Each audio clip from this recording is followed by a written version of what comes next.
Settle down, take your piece from the ground. Follow that ox border where the water runs clean. Right, I've been planning on doing this for a while now. It's another comparison video, which they proved to be quite popular reviews and comparison reviews done here in the secret camp where I've done all the others. Yeah, the last time I did a buffalo comparison, it was with the Scruffs. Scruffs, who are a workwear brand.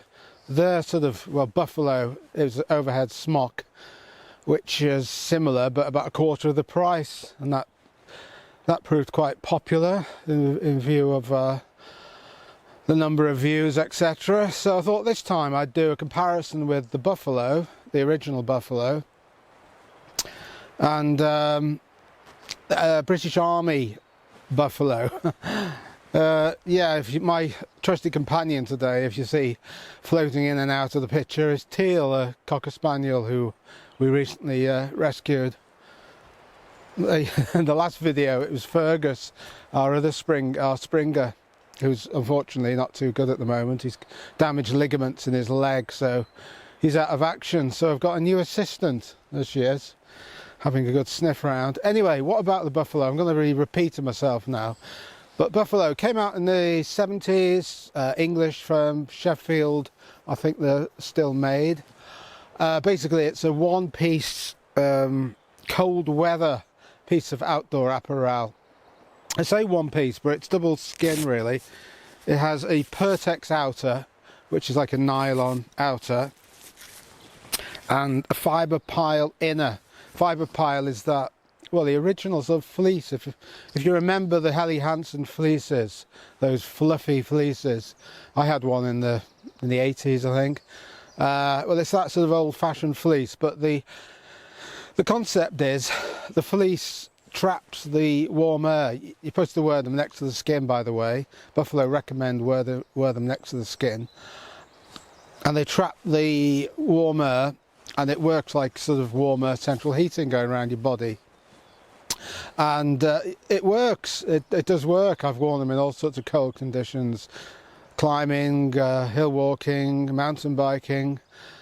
But it's worth emphasising that it is an activity garment, and you will get cold if you stop. So if you're sort of hill walking in the winter and you stop for a break, then you really would need a cag or something to throw over to stop you cooling down too much, because you will cool down. But the thing is about the buffaloes, is they are very quick drying. And I did give an example in the last video about how I was wearing, well, this very buffalo, sea kayaking off Hilbre Island, which is an island off the Wirral Peninsula between England and Wales. In rough seas in November, I got capsized. It was pretty frightening, actually. And I'm not the best sea kayaker in the world, but fortunately I was with an experienced group. But within half an hour of being washed ashore, I was dry. By the time I got back to West Kirby, where we got set out from, I was dry. So they do say that these garments dry within half an hour of getting totally saturated. You can jump in a river and half an hour later you'll be dry. So they're not totally rain proof. You will get wet, but they work almost like what do you want, Teal? They will work almost like a wetsuit, in that they'll trap the warm air and keep you warm even if you're wet. So that's the theory. Yeah, basically has a kangaroo pocket or mat pocket. Don't knock the tripod over, Teal. You little bugger. And through pockets here, keep your hands, walking along, keep your hands warm. Has Velcro cuffs, has a zip, goes right up the side for ease of access, you could say, and also has vents that you can pull down to stop you overheating. They are very effective. I wear them all the time in winter. They're not a summer garment. You will melt if you do an activity like biking or fell running or whatever. in summer in one of these. So definitely a cold weather garment. It's not something I'd ever wear in summer. Price wise, very expensive. When I bought this quite a while ago now. I bought it brand new in Keswick in the English Lake District for £90 in Cotswold. But I looked today on Amazon and they're £186 now, so that's in dollars, that's around $250. So not a cheap garment, but it's something that'll last you for years. I've got an old buffalo. You can tell the old buffalo, they had a giant buffalo motif on the originals, and I've got a purple one which I wear for biking.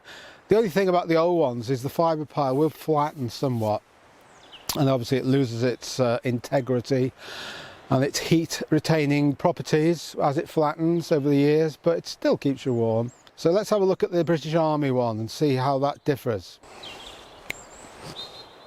Alright, teal. Right, British Army buffalo in inverted commas. Very similar in appearance, concept is very similar, but in construction very different actually. I would say with this is something you will need a base layer underneath, a thin base layer. Size wise, I'm a large generally. I was advised to get a size up. This is an extra large, and it is very roomy. I mean, I've got a thick canvas shirt underneath, and it's very roomy. It's very comfortable actually. Big difference in price as well. This was a grade A. It was a top grades. Ex-army buff and buff, let's call it something else, smock, and this was £40, which is like well, less than a quarter of the price of a new buffalo. But how does it differ? Well, unlike the buffalo, which is basically a single skin with two bonded layers, the outer and inner bonded together, this has a thin polar fleece inner, which is nothing like the fibre pile, so it doesn't work the same way. It won't trap your warm air. It's very smooth and comfortable, but I wouldn't wear it next to the skin. You could do, but I'd generally wear a base layer underneath.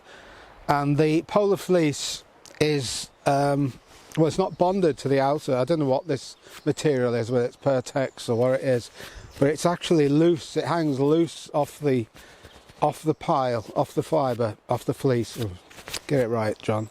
Yeah, it hangs loose off the fleece. So, what are you looking at? Looking fed up. Are you looking fed up? We'll be with you soon. It'll all be over soon, don't worry about it. And I wouldn't wear this for rock climbing, for example, because of this loose outer. If that catches on rock or something, and something sharp, it'll just rip. So, certainly the integrity, I feel, is compromised by having it in two loose layers. After saying that, it's a very similar concept. Got the kangaroo pocket, it's got the same through pockets, it's got the same zips up the side to allow you to get it on and off easily. It hasn't got the venting zips. To be perfectly honest, I don't know if, like the buffalo, it wicks moisture away from the skin. I don't know how, to be honest, so that's something I can't, that's information that I can't impart at this stage.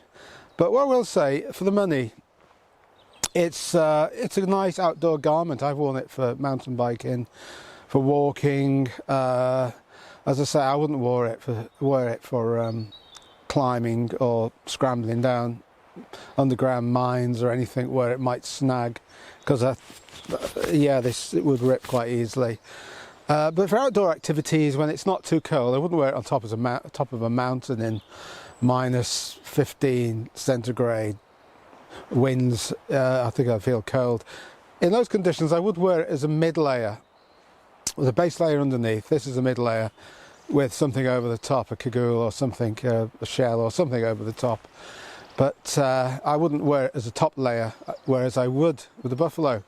I definitely would wear the buffalo as an activity garment, as a top layer. This, in very cold weather, no, I'd wear it as a mid layer. As I say, this was as they'll all be. I don't know if you can buy them new, I doubt it. They'll all be second hand, these British Army smocks. But this was grade A, but it wasn't perfect. I had on the Velcro cuff, the stitching had to be repaired, and the lining of the pocket there was a hole which had to be repaired. So but overall it's pretty good, and it's very comfortable. I'm wearing it on the bike the other week, and it was really nice and comfortable. And extra large, it is extra large. I mean, sizes in outdoor gear are all over the place, aren't they? I mean, I can get in a medium, a large, an extra large, but this is an extra large. So if you take large, I'd say get a large, unless you're going to wear something underneath. I find it quite comfortable, as I say. It won't have the same heat retaining properties with it being a little bit loose, but as I say, I wouldn't wear it as an outer garment in cold weather anyway. So you got the nearly £190 Buffalo and the £40 Army smock. Actually, I've seen these as little as 20 quid. If you get like a grade B in a medium or something, the smaller sizes are always cheaper. So they start off very cheap, and it's a nice stealth colour as well. I would say if you're looking for something cheap, outdoor gear for hill walking, for mountain biking, you know, you can't go wrong really. I'd highly recommend them.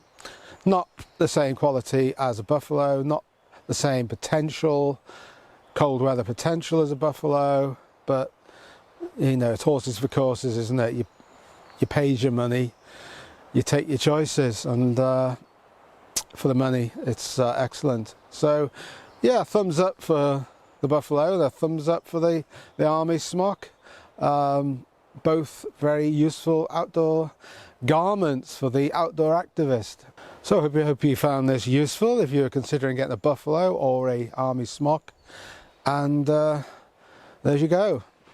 Catch you soon.